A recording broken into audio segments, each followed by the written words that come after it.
Hey, hello, this is Professor Game, where we interview successful practitioners of games, gamification, and game thinking who bring us the best of their experiences to get ideas, insights, and inspiration to help us in the process of getting students to learn what we teach. And I'm Rob Alvarez. I work at IE Business School Publishing, where we create interactive and engaging learning materials. And today we have somebody fantastic. We have David Mullich. David, are you prepared to engage? I'm as prepared as I'll ever be, I think. Good to know. So, well, to give you a quick intro to David, he has been designing entertainment and educational products for companies like Activision, Age of Learning, Disney, EduWare Services, Encyclopedia Britannica. I wondered, I was never sure if that still existed or not. So you'll probably tell us a bit more about that. Mattel and the Spin Master for Toy Company over 3 decades. In the recent years, he has also focused on applying game design techniques to academia and business. David has served as an industry mentor at the USC GamePipe Lab and co-created the Boy Scouts of America Game Design Merit Badge, and earlier this year was ranked 4th leading gamification guru in social media. He's lectured and led workshops on game design, gamification, and game thinking at the annual Game Developers Conference, Game Thinking Live, Loyola Marymount University, New York Film Academy, and the USC Institute for Multimedia Literacy. David currently leads the Los Angeles Film School's Game Production Degree Program and serves as the Education and Research Director for the International Game Developers Association's Los Angeles chapter. And, of course, he consults with educational and business clients on how to make their projects more engaging. So, David, is there anything we missed from that intro? Anything you want to comment on? Boy, that sounds like I covered quite a bit. I think anything more would just bore your audience. So let's go with that as an overview. Fantastic, David. So the first quick question I did have is about Encyclopedia Britannica. Does that still exist? You know what? I don't know. I worked for Encyclopedia Britannica about 25 years ago. And they were, at the time, I was working on a platform called CDI Interactive, which actually no longer exists. In fact, it didn't last very long at all. But I was working for a company that did CDI products, and they wanted to take their encyclopedia and put it onto an interactive platform, and they chose CDI. So I worked with them on developing games for it. But what they've done since, I'm sure Encyclopedia Britannica is still around. Probably, in fact, they may even still be putting out their books for libraries, but I think it's more readily available. I seem to recall an Encyclopedia Britannica website still around that I think you have to subscribe to in order to get the information on it. Interesting, very interesting. But hopefully they're still around. You can't rely just on Wikipedia. Oh, for sure. For getting your information, maybe something more peer reviewed is essential at times. Absolutely. So, David, let's get started with the first question I like to make to guests when we start. And that's, what does a regular day with you look like? Well, my days actually alternate between teaching days and non-teaching days. As you mentioned before, at the Los Angeles Film School, I run the game production degree program, and I personally teach classes in game design, in game mechanics, and pitching product proposals. And what the way the school's set up, our terms are 4 weeks long, and students usually take 1 class per term. So they'll take a 6-hour class every other day. So on teaching days, I teach for 6 hours, from 8:30 in the morning till 4:30 in the afternoon, and then follow up with students afterwards. And that's pretty much my whole day. On the days I'm not teaching, I'm either preparing for the next class or I do consulting work. And that my consulting work varies quite a bit. It might involve me working with clients who are from afar, and they'll send me materials to look at online, and I'll look at and comment on. Other clients I've worked at, I've gone on site and worked with them on site. And I've done other things. I've been an expert witness in intellectual property cases, and occasionally, beyond just gamification, I actually work on games themselves and help out with game design. That's very, very, very interesting. So your experience is very, very well geared towards what we look for here. And we're especially focused, as you probably know, in education and gamification in general. So the next thing that we would like to know, David, is for you to tell us a story of what we would like to call your favorite failure when creating games or gamification. Something that perhaps sets you up for future learning and future success. What's that story? Well, there's probably multiple stories there. I'll give you a more general case. Whenever I work with clients, the biggest failure comes when when the client has an expectation that gamification or making their products more engaging is all about just dropping in some pre-existing platform for doing points, leaderboards, and badges, which is actually the worst form of gamification out there. I mean, it does have some use, but it only appeals to a very narrow degree of the things that motivate people. They're all extrinsic rewards, whereas intrinsic rewards are even more powerful motivators. And so to really do gamification right, it requires actually looking at what it is that they want, the client wants their users to do. What is the journey that they have in mind for them, and figuring out what is going to motivate their different users to go on that journey, and how do we eliminate obstacles that they encounter along the way. And that's not what a lot of my clients expect. And when they come in just wanting, some simple drop-in solution, that usually leads to the project failing. What it really involves, and my more successful clients understand this, it involves sitting down. It's a long-term approach. It's analyzing the product as it's being developed and looking at it along the way. First at the very beginning, figuring out who their customers are, what motivates their customers, why are they using this product, what outcomes they're trying to achieve, and then looking at what it is what are the mechanics, what are the actions the users are doing in this product or program, and figuring out where the fun is, or removing the unfun parts on it. So it's a continual process, and it involves looking at a product in a variety of different ways to figure out how to appeal to the different motivations of users. And if unless clients are open to this, usually they're not going to get a satisfactory results. So I've had some very successful working relationships with clients, and a couple where very early on it's apparent that I'm not going to be able to provide them what they're looking for, which is a simple one-stop shop. I mean, there are companies out there where they can purchase a points, badges, and leaderboard system and plug it in, and if that's what they want, they can get that. That's not what I provide. I provide much deeper analysis and solutions for their problems.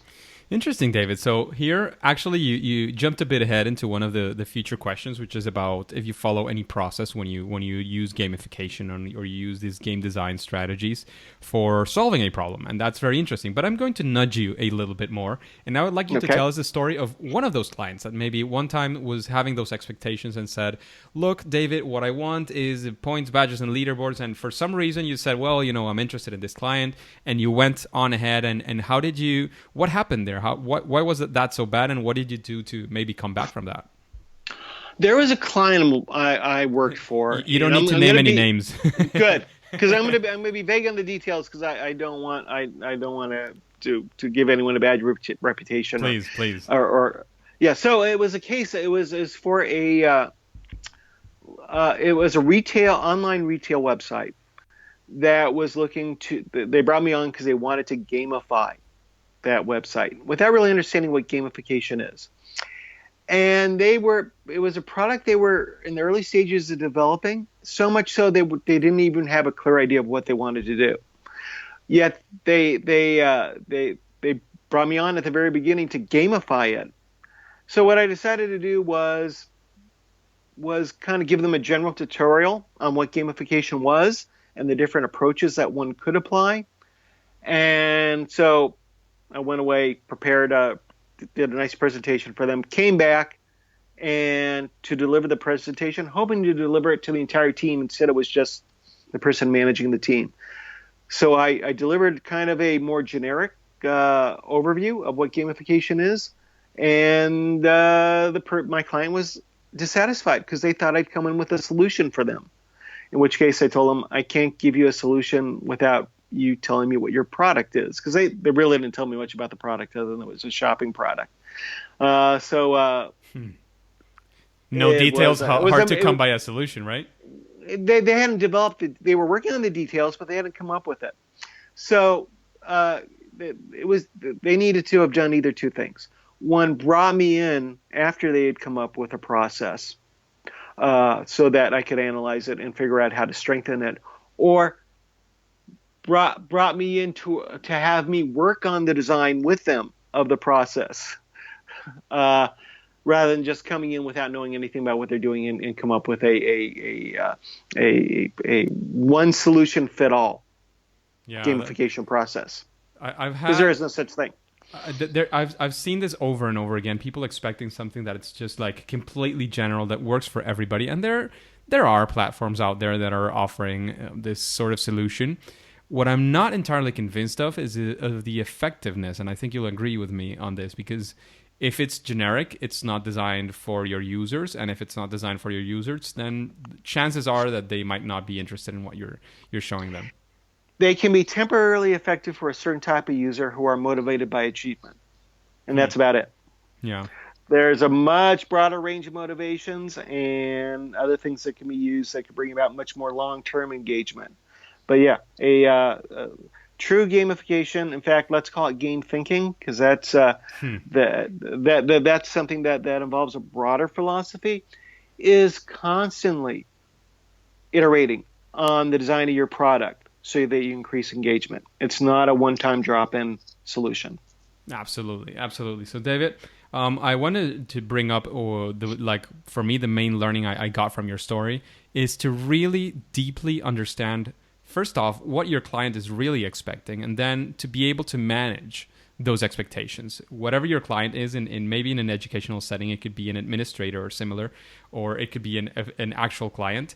But the important thing is to understand and manage those expectations. Is there anything else you'd like to bring up? It also involves educating them, because a lot come in with only vague notions of what gamification and game thinking resources can bring in for them. They'll hear the term and think it is, again, just a drop-in app, a plugin that you put in, and it's really not. It's a strategy. Yeah. It's a strategy for increasing engagement that you apply to your design methodology. It's not just a plugin. And so it involves educating them. Some people don't want to be educated, though, and that's always a problem. Being a contractor, I've encountered this. Companies that have been brought into companies I've worked on have encountered this before, where a contractor will be brought in, and the client already has a solution in mind. They just want validation of that solution rather than coming in with new ideas, and new ideas that are even more appropriate. So a lot of times it involves not just understanding what a client wants, but testing them, challenging them on what they think their solution is. In fact, even testing them on what they think their problem is. They know what they want to achieve, hopefully. They know who their customers are, hopefully. If not, you have to help them with that. But getting their customers persuaded to do what they want the customers to do, that's where it can sometimes take challenges in getting the client to rethink the potential solution. And that's probably the hardest part of a consultant's task, is challenging and teaching and actually apply game thinking to the client themselves. That's an interesting idea. So, David, I want to move to the next question, and it's about, now we're taking a 180-degree spin and asking you, what is the biggest challenge that you've faced and actually solved using game thinking? You know what? Probably the biggest challenge I face is in education, And the reason why is that the difference between games and education, it's been said that those who say that fun and education, there's no difference between them, but there is one. We play games because we want to play them. And often people are in school because they have to be. It's not because they want to be. So making education more game-like is a big challenge. And if you do it awkwardly, if you apply those extrinsic motivators, then what you're doing is what's called chocolate-covered broccoli. You're taking something that inherently isn't fun and just adding a fun layer on top of it. No, the challenge is in actually finding fun in the activity. And where I've been successful at that, it involves going and looking at what are the different things that motivate students or motivate people in general, and making it more fun. And some of them are very simple things that have applied. For example, in assignments, people like to be in control of their own learning and what they do. They want a feeling of empowerment. What I try to do when I give assignments is at least give multiple choice assignments so that students feel a power of ownership and control over what it is they're learning, rather than just being the recipient of information. They have at least some choice in what they're doing. Other things I do. They choose their own assignment. Yeah, I'll give them a multiple choice, potential options about what to do to satisfy the learning requirements, and hopefully they're very different types of assignments to appeal to people who have different learning processes. Another thing I'll do is I'll try to incorporate more storytelling into the assignment themselves, rather than just giving dry lectures. So what it's been discovered that when people listen to stories, different parts of their brains activated, and that when we're listening to stories, dopamine, the chemical dopamine, is released into the brain, which is the chemical that gives pleasure to it. And it's been found that people, when they're listening to a story, have much longer retention than just simply facts and retaining facts and figures.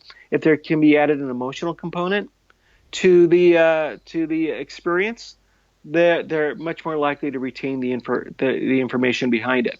So what I look to do is try to put in a story element into what I'm teaching, and sometimes that involves role playing.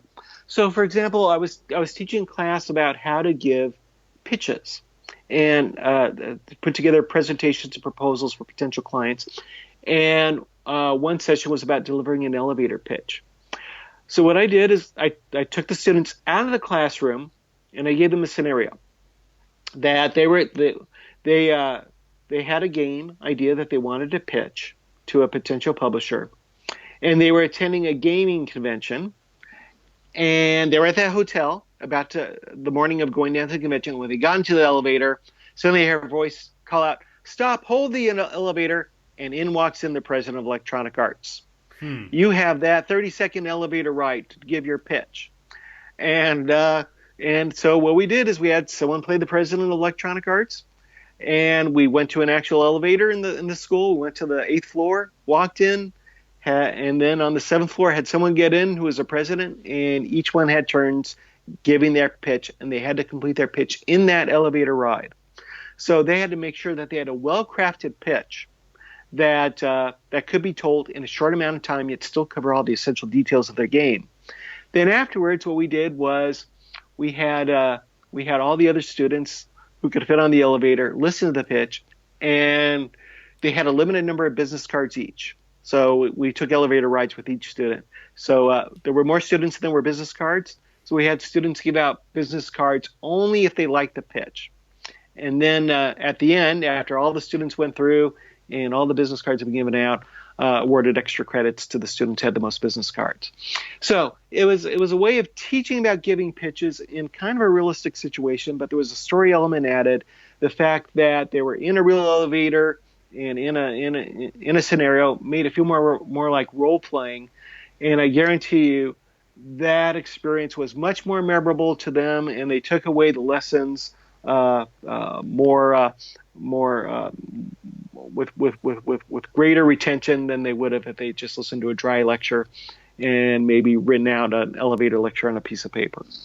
So that's the sort of thing I try to do in my classroom in order to applying game theory to a tough situation, which is teaching students who would rather be home playing games or going out to the park or going to the movies.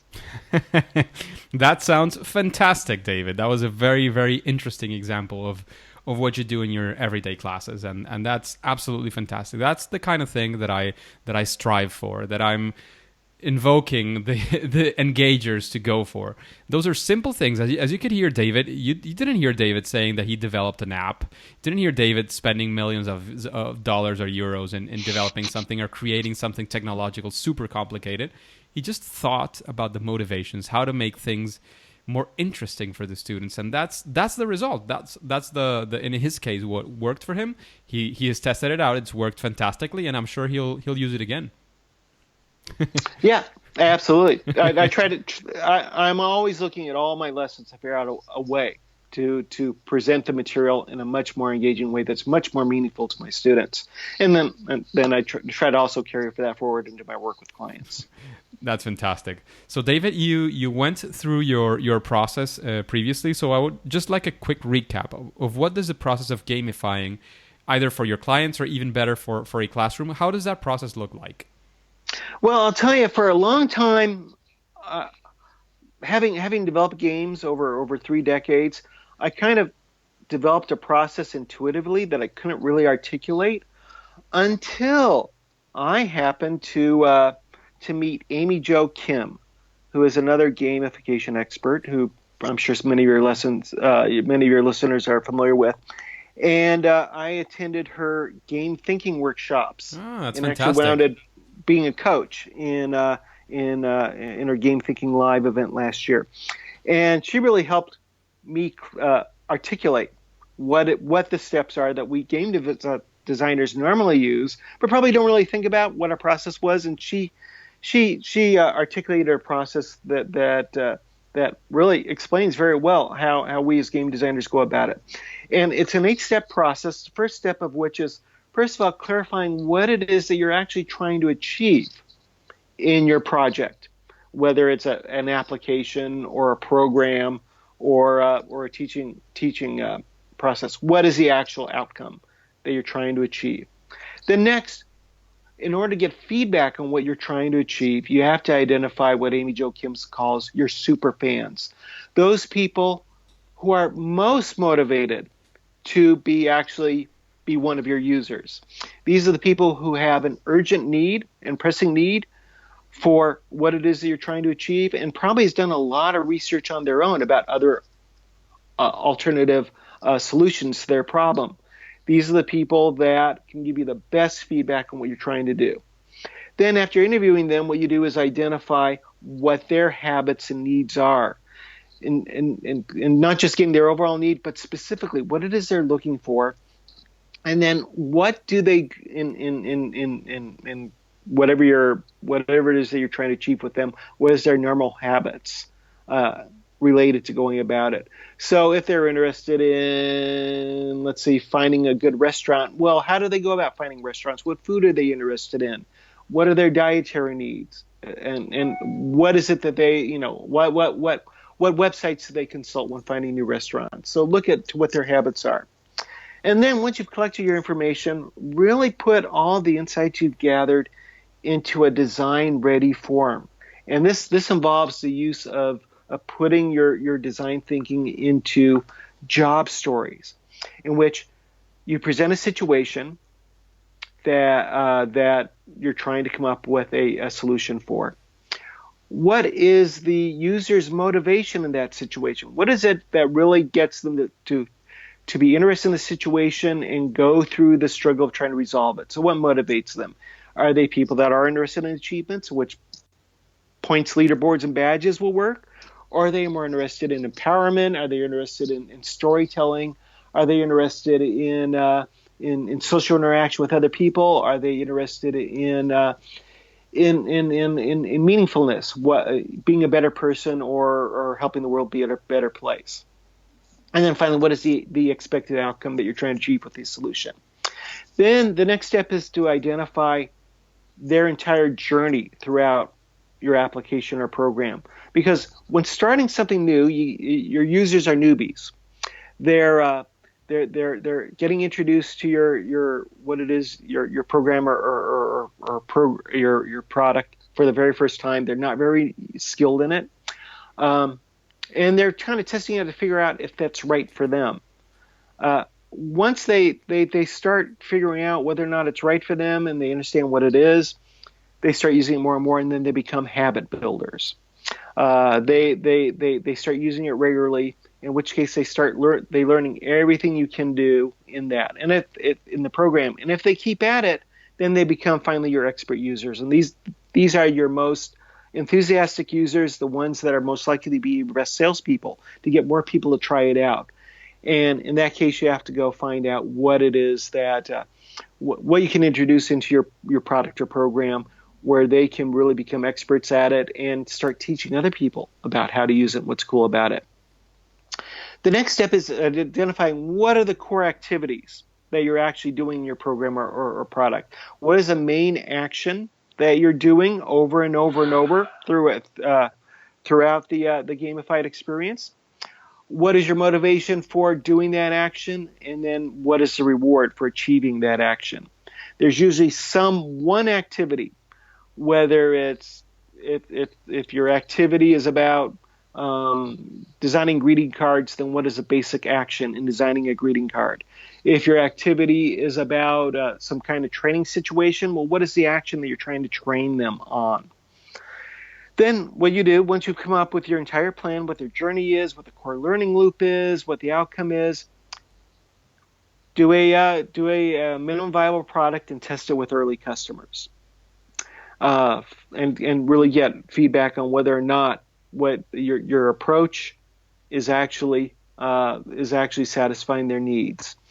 And then finally validate everything overall. Use metrics. Never rely on emotions to determine whether or not you've achieved success. Don't rely on feeling, you know what, this really seems like a great product. Actually sit down and try it. Try to come up with a way of measuring by numbers whether or not you've achieved the results you wanted. You know, those numbers might be how many people have tried your app and actually gone all the way through the end, or maybe more qualitative. Have the people rate it, whether or not they felt it was useful to participate in this experience, and validate your strategy. And if you're not getting the results you want, then you have to go back and analyze and figure out what you need to improve things. So those are kind of the 8 basic steps that we in game design use to making sure games are fun, and these are ones that Amy Jo Kim identified can be applied to any sort of experience, even outside of games, for developing. And that's pretty much what I've learned to follow when developing either games or any type of gamified experience. Wow, that's a very, very complete process. So thank you, David, and thank you, of course, Amy, which we hope to have in the show sometime soon. You should. She's a great resource. Yes, definitely. Actually, when you guys were getting set up for your game thinking, I'm not sure what the program was called. It was kind Game of a Thinking workshop. Live. I was on her. I am on her email list, and I saw you guys, and part of what she gave out for free, which was actually as well a lot shorter, which was what I had time to consume. I made an article of what were my conclusions for education from that material, and it got a bit of attention as well. It was a pretty interesting situation, yeah. So we're now going to go, David, into the second section of this interview, and here we're very interested as well in the story, if there is one, but in general these are less of a story and more maybe of a tool, a tip, maybe a tactic, or something very specific that you could say that the audience could take from your experience and your knowledge. So the first one is, if there's anything that you could say. Of course, points, badges, and leaderboards is not going to be that thing. If there's anything that you could say is a best practice or something that you could think that any game thinking project could benefit from. Yeah, it's really understanding your target user very well. It's identifying your target user of your app or program, and figuring out what motivates them. Don't think just purely about achievements. Think about anything from creativity to empowerment to social connectiveness learning, self-improvement.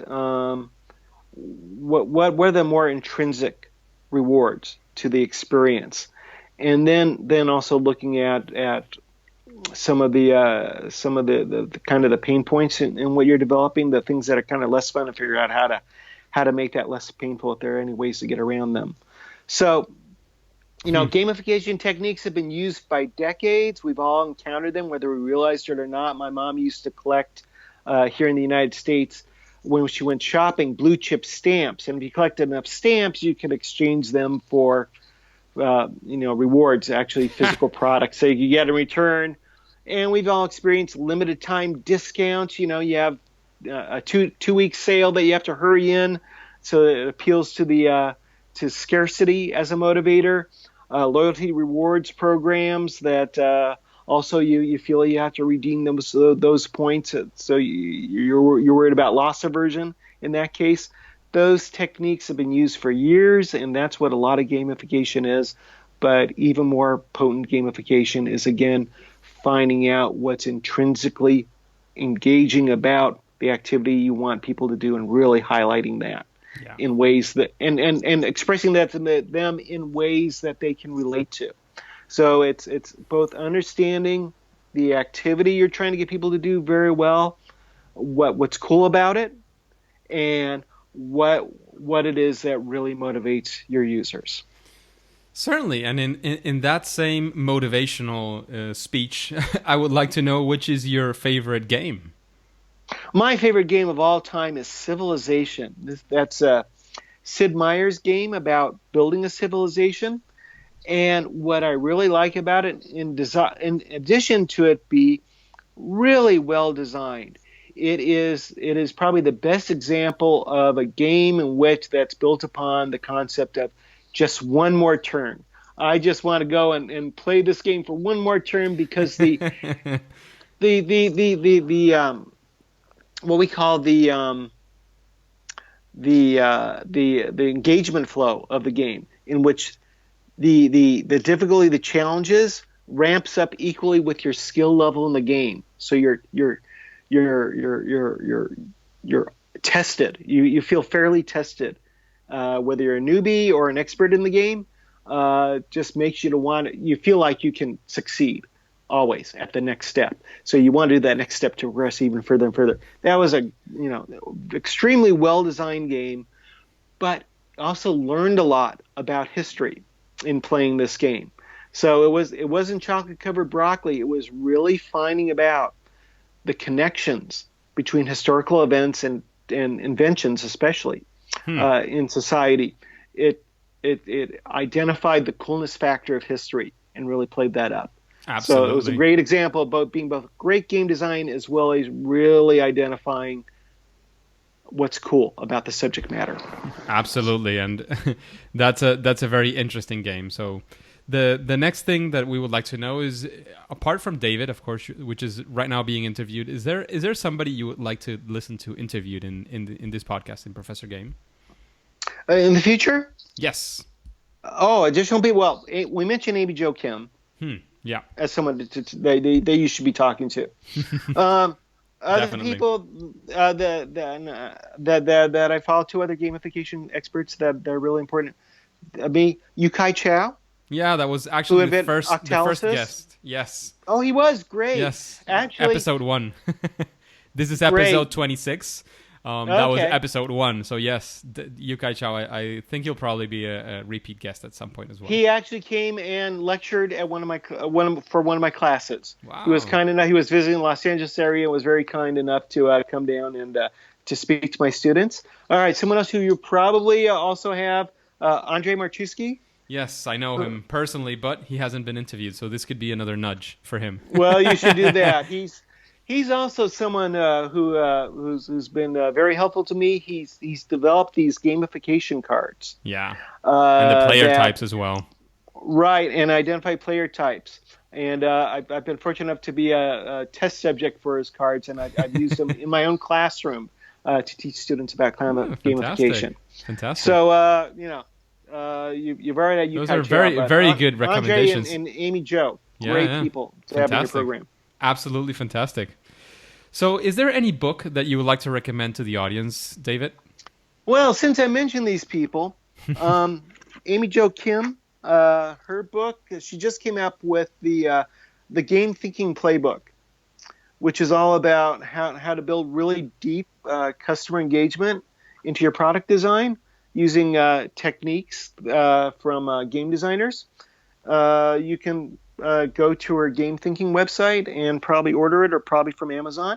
And since we also talked about Andre, his about a year ago, he came up with a book called Even ninja monkeys like to play. Even monkeys like to play, which describes his own gamification strategies, and that's a really good book that I enjoy. Yeah. A more general book about game design, probably the textbook on game design, Jesse Schell's The Art of Game Design: A Book of Lenses, which covers not just how to analyze your players and figuring out what motivates them, but also covers a wide range of techniques for building up player engagement from a number of different viewpoints, and provides you with a series of lenses or questions to go about analyzing your approaches. And I think a lot of these are not just applicable to games, but also for other types of gamified experiences. Absolutely. Those are like Bibles in the gamification world for Absolutely. sure. Absolutely. And David, what is your superpower in gamification? What would you call your sweet spot? Well, what I do is, my real focus is on looking at the core loop of a game and figuring out how to make it as engaging as possible. And I try to look at all experiences the way I analyze games. And there are 5 things I look at. One is I analyze the difficulty of it, which is what skills are required of the user in order to be successful in using your application or program, and how are they challenged along the way, so that both the user doesn't feel like they're overwhelmed, that they feel that they can be successful, and yet there's still more for them to learn. Then I look at the complexity of it. How much information are you presenting to the player all throughout, or the user throughout the experience? Are you giving them enough that they understand, but not too much that they feel lost at any time? Then I look at the depth of it. How many choices are you giving the player about, or the user about, what to do? Is there enough choices and paths through the program or product that it's worth, that they feel like they're getting a lot out of it? That it's not just a simple experience, something that's obvious, but rather does the user get a deep experience out of using the application? Then I look at replayability. Is there something to discover in the program or the process by using it again and again and again? Is there always something new to learn or discover in it? And finally, I look at pacing. What is the speed at which your user is expected to go through the product or the program? Is it so much that, and this can vary by user type. Some people want a calm, very non-threatening experience. Other people like challenge and excitement. So is the pace at which you're delivering challenges and delivering information at the right speed for that, or pace for that particular user? So these are things we look at in games. I try to take my experience in designing games and apply them to designing other types of experiences. So that's probably my superpower. It's being a game analyst and looking at the success of the actual game design. Well, your experience and success in the game industry for sure is a big part of your superpower. So David, thank you very much for this interview today. We would like to, before we leave, we would like to know if you have any final piece of advice for our engagers, for the listeners. Then for you to let us know how can we connect with you, and then we'll say game over. Well, my biggest advice is don't get put off by the term gamification as though it's something real abstract and something that is or even sounds too highfalutin for you. It's just about figuring out what is engaging about your product or program and really highlighting that for your players or users. The best way to reach me is through my website, davidmullich.com. That's where I post blogs. I try to do it weekly, although I just discovered I'm a little bit behind. I need to catch up on my blogging. You can also follow me on Twitter. I'm at David_Mullich, and not only do I put out probably several times a day, not only links to stuff that I've written, but also stuff that I've curated that I think is useful articles for you to read in doing your own endeavors. And I've seen you. I'm not sure if you still have it, but you used to place some historical facts about games a while ago.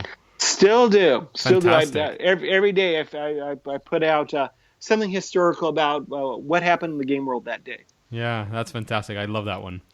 Thank you very much, David. All of these things that you've mentioned will be mentioned in the show notes page. You'll be able to find it in professorgame.com/podcast/026 because this episode is number 26.